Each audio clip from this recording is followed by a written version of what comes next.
précédents témoignages, et comme les précédents témoignages, j'ai pris pour habitude, et quand une habitude est bonne, il faut la continuer, hein, j'ai pris pour habitude de commencer par exprimer notre gratitude à nos parents, ce que je fais ce soir encore. Remerciements à nos parents qui nous ont permis d'entrer dans l'Église et d'être encore dans l'Église, ce qui fait que nos 3 générations sont dans l'Église et donc nos enfants bénéficient toujours de l'éducation, du suivi, de l'accompagnement et de la bénédiction de leurs grands-parents qui sont nous et nous leurs parents. Merci beaucoup en tout cas aux parents. Le témoignage de ce soir, alors ça remonte à 3 mois et demi. Un fait que je ne qualifierai pas de banal, mais un fait quand même assez particulier, surtout qui rentre dans la logique de quand on vient à Chonchiwon, il faut dire clairement ce que tu veux, tu vas avoir le résultat. Le résultat peut être même dans l'immédiat. Le résultat peut venir avant même la date à laquelle ou avant même l'heure à laquelle tu t'attends. Je vous explique. Mon épouse et moi, on préparait notre mariage civil et dans les préparatifs, déjà un an avant, on avait fait la cérémonie de dot qui s'est bien passée. C'était en 2022 et on avait projeté pour 2023 de faire le mariage civil. Et donc en début d'année 2020, nous avons commencé les démarches. 6 mois avant la date indiquée, nous avons continué à poursuivre les démarches. Et quand je parle de démarches, il faut déjà payer la salle où vous allez faire la cérémonie. Il faut réserver la salle, la décoration.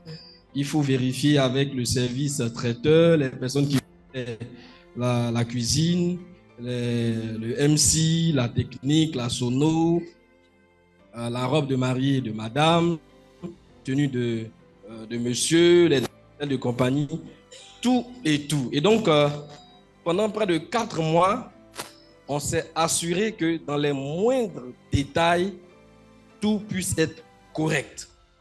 Moi-même, je suis dans l'événementiel. Je sais un peu le stress qu'il y a quand on doit organiser pareil événement. Ça nous a coûté ce que ça nous a coûté. Et quand tu n'informes pas des gens, souvent ils peuvent prendre ça mal. Alors j'ai informé une dame avec laquelle nous avons l'occasion de travailler depuis plusieurs années. Et cette dame m'a dit, ma contribution c'est que je vous offre un véhicule 4x4 pour le mariage. Bon, nous on avait réservé l'argent pour cela. Et puis elle nous dit, non, je vous offre ça, c'est ma contribution. Elle nous a demandé, le mariage va se faire sur combien de temps? J'ai dit, c'est sur 2 jours. Le premier jour, c'est le mariage même à la mairie. Puis le deuxième jour, c'est la célébration. Elle a dit non, je vous offre la voiture. Si vous voulez un deuxième véhicule, il n'y a pas de problème, je vous le mets à disposition. Donc j'ai informé mon épouse. Bien, on était contents parce que non seulement c'est un véhicule qu'on voulait, et puis l'argent ne va plus aller à la location, mais ça va plutôt servir à une autre dépense. Donc on continue de faire les préparatifs. Et je vois ma femme qui commence à perdre quelques kilos parce que le stress des préparatifs, ce n'est pas du tout évident.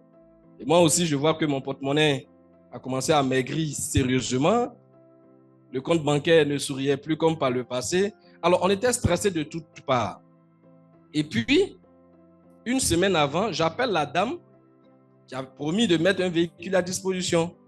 Son portable sonne, elle ne décroche pas. Donc, j'estime qu'elle est en réunion et patati et patata. Moi-même, je me donne des raisons. C'est pourquoi elle n'a pas décroché. Quelques jours encore après, je rappelle, c'est la même chose. J'envoie un message, pas de réponse. J'envoie des notes vocales, pas de réponse. Et ma femme me pose la question, c'est calé déjà pour la voiture? J'ai dit oui, c'est déjà calé. Elle dit, ah ok, d'accord. Parce que moi, je suis occupé à autre chose. Et 2 jours avant l'événement, je rappelle encore la dame.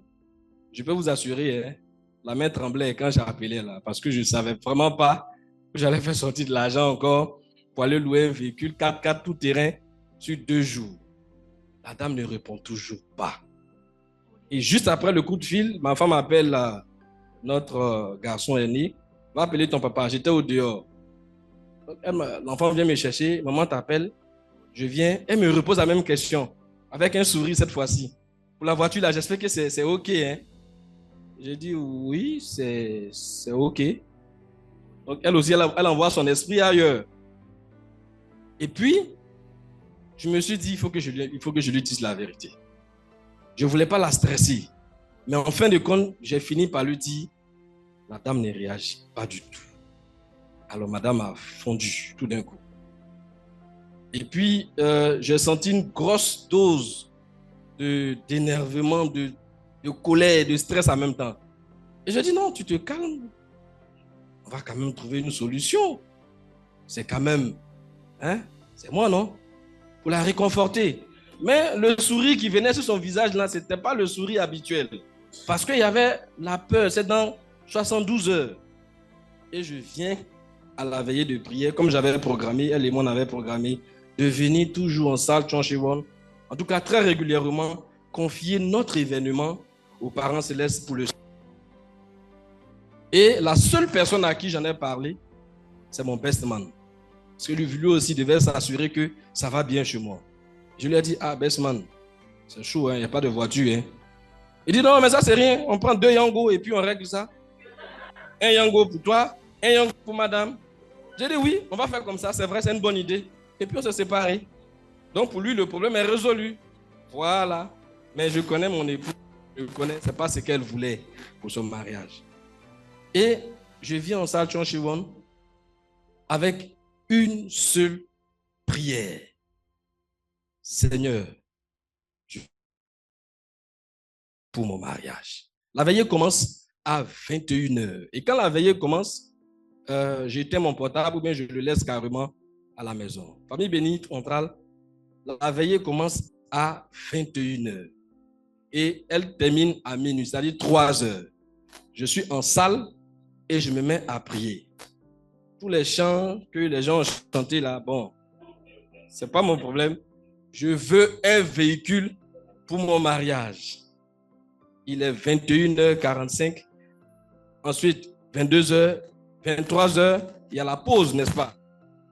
À la pause, je suis tenté de prendre mon portable pour regarder s'il y a quelques messages, s'il y a des appels des collègues. Le pote m'a appelé, mais rien. Et puis, je continue de prier. Et je peux vous dire, famille bénie centrale, le portable qui est resté à la maison a reçu des messages, a reçu des appels, quelque chose de spécial. Donc, moi, je finis ma veillée et je rentre à la maison. Quand j'allume le téléphone, je vois qu'il y a un message qui est venu à 2 heures. Le message a été suivi d'un appel, de 2 appels, je crois. Et puis encore après, un autre message est venu pour confirmer que tu as eu ta voiture, il n'y a pas de problème. La voiture sera disponible, un véhicule 4x4 tout-terrain neuf. J'ai commencé la prière à 21h. À 22h, il y a bonne réponse qui me trouve dans le téléphone. Mais moi, je continue de prier en pensant qu'après la veillée, je pourrais avoir. C'est pour vous dire que la volonté était là. Une heure seulement de prière. Et ce qui est très marquant, je regardais droit dans les yeux grand-mère démonime avec cette seule prière. Je veux un véhicule pour mon mariage. Un véhicule neuf, tout terrain pour mon mariage. Et quand je suis rentré à la maison, j'ai eu un véhicule neuf, tout terrain pour mon mariage. Je tenais à donner ce témoignage pour inviter les uns et les autres à garder cette foi et à se dire, tu peux vouloir une chose dans 2 jours, dans 3 jours. Dieu lui-même, il peut dire, je te donne ça dans 48 heures. Ou bien je te donne ça dans les heures qui suivent. C'était mon témoignage. Je vous dis merci beaucoup.